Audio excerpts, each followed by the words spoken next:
What's going on, YouTube? Welcome back to another video. Today, we're talking about recruiting once again. And before we get started, be sure to leave a like and subscribe to the channel if you're new around here. Today, we're talking about USC. Lincoln Riley have the number 10 overall class, headlined by none other than Julian Lewis, five-star quarterback out of Georgia. He's the talk of the class right now, and that's where we're going to start. There's a lot of rumblings of him potentially flipping after decommitment, maybe this week or next week. Many people presume it's going to happen before signing day, and then he'll ultimately choose his school on December 4th. Now, he does have a prediction in for Colorado from Tom Loy, but an interesting development over the last couple days is he will be visiting Georgia. And that's a big time development. Obviously, the hometown school. Georgia's going after multiple quarterbacks. And Julian Lewis, it seems like distance could be an issue at this point in his recruitment.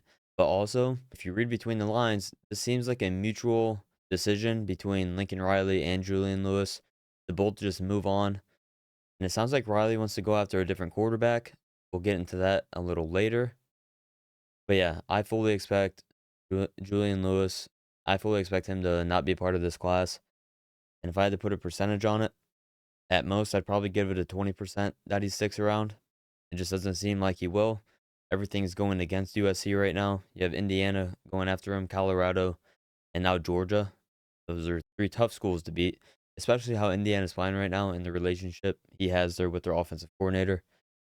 And yeah, this is going to be a huge blow because the next guy I want to talk about is Carday Smith. Smith, he was at the Colorado game, same visit as Julian Lewis. And yeah, that visit, they knocked it out the park. He also has a prediction to Colorado. And I think both these guys, I'm not saying they're both going to go to Colorado. I think Smith has a much better chance of going to Colorado. Yeah, I don't think either of them will sign with USC. But nonetheless, this shouldn't take away from how good of a class USC has right now. As I said, they're number 10, have a lot of good players. This class, a lot of people probably don't realize, but they have gone south. They've gone down south to Florida and Georgia. They get a lot of players. They went down to Florida. They got the number 10 linebacker in Ty Jackson. Then Kendarius Reddick, 13th best safety from Georgia. Gonna be a common theme here. We'll just look at the Georgia guys. Jaden Perloti, Buford, Georgia, one-time Georgia commit. Staying down south, like Carday Smith, and I assume he's gonna move on, but still, you're going down to Alabama. Jamar Arno from Carrollton, Georgia, same high school as Julian Lewis. You got him. Boyd Bucard from Florida. Steve Miller. This is a guy that they think is a gem. Reading what USC people were saying, and also when you watch his highlights, when you can see the flashes, I know it's just his best plays, but you can see the athleticism and the explosiveness. This is an athlete out of Georgia. You go down south, you get some really good players down there. Then the James Johnson, they think he's a gem as well, a steal. They're hoping to keep a hold of him. There's a lot of schools going after both these guys down south. Yeah, right now they're doing a really good job. Doing a really good job keeping a hold of these guys. Another guy, not from down south, but Hayden Lowe, I think, is the most important player moving forward in this class. Because Julian Lewis, like I said, I think they're going to move on. And once he's gone, see, there's some guys that assume are going to stay. Like, these guys haven't had any rumblings, no rumblings of them moving on or flipping, which I think is good. Now, Hayden Lowe has been contacted by multiple schools, and this is why I say it's very important. Obviously, at Miami, UCLA, but also Oregon. They've been in this at some point as well. And even Georgia has reached out. But the positive thing for Hayden Lowe, I'm a USC fan, is he's all in. And he's going to help recruit some other players in this class as well and keep them on board. So I think that's a big positive for the Trojans. Having a guy committed, going to keep recruiting his guys, his fellow classmates. Now let's move on. The top targets for USC. I got four guys up here that they're heavily pursuing. And losing Julian Lewis, Carday Smith, that wouldn't hurt that bad if you get maybe three or two, just two of these four guys. First up, we have Kevin Wynn from Georgia. Once again, that Georgia pipeline is real, and he's committed to Florida State. So USC, while they're not having a good season, Florida State's actually having a worse season. And Florida State just fired two of their coaches. Mike Norvell might rebuild his entire staff once the season's over. We're just gonna have to wait and see. Yeah, I like where USC sits with this. They're pushing very hard. I think that's a positive. And I expect them to get this done. You're gonna go get the 18th best D lineman down south in Georgia. Doesn't get much better than that. Yeah. And then at quarterback, Julian Lewis moves on. What do you know? Lincoln Riley, he's gonna try to go after the sixth best quarterback, 34th player in America. Now this is gonna be a hard one to pull off. A very challenging one to pull off.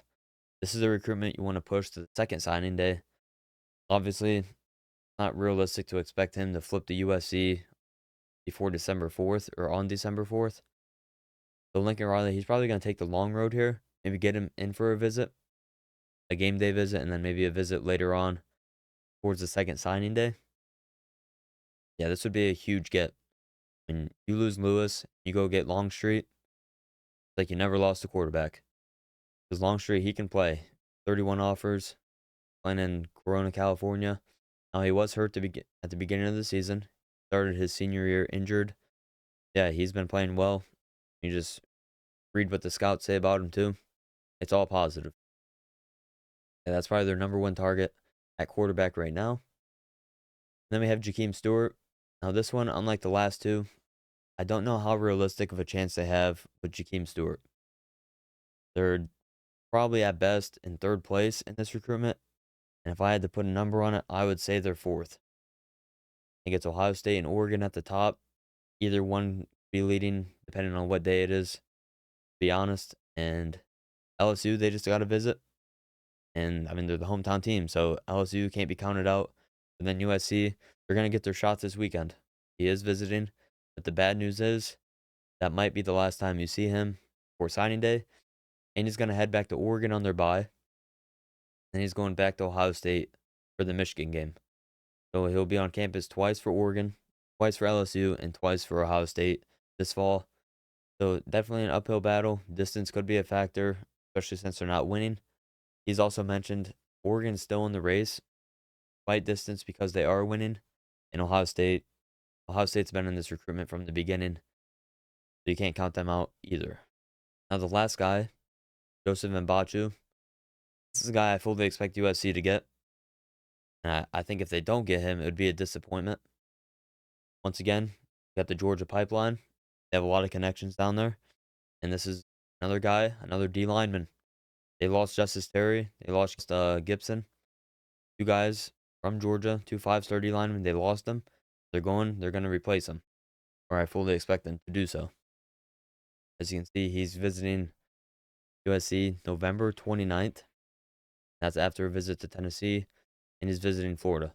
Now, what USC has to do here, which is very important, is stay in contact.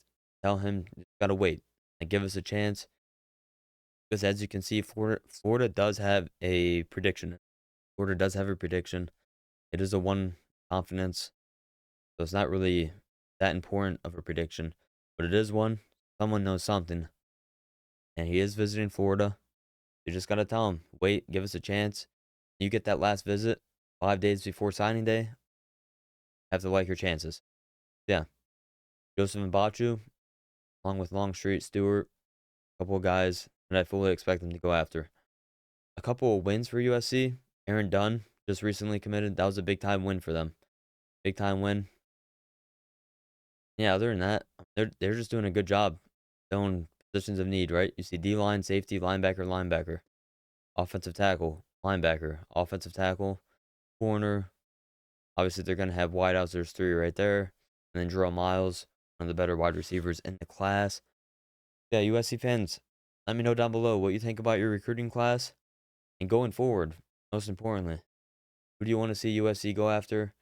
And what do you think about your chances with Julian Lewis? Obviously, as I'm recording this, he's committed. But by the time I upload or by the time you see this, he could be already flipped somewhere. Nonetheless, just let me know your thoughts down below. Make sure you leave a like and subscribe to the channel if you're new. I'm going to have a recruiting video coming out the next couple of days leading up to signing day. And if you like recruiting, like I said, make sure you subscribe. And I'll see you all in the next one.